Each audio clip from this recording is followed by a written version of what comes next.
释放爆竹烟火是我们欢庆传统节庆的方式之一。释放爆竹烟火时，为避免意外发生，必须遵守几个重要事项哦。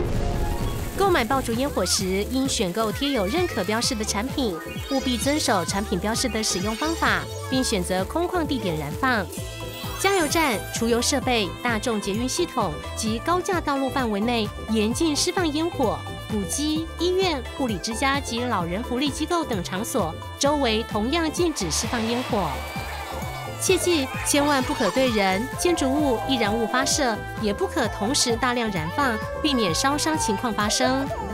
民众可以播放爆竹烟火的电子音效作为替代，降低环境负担，一同欢度安全又环保的假期。烟火安全要注意，爆竹音效迎节庆。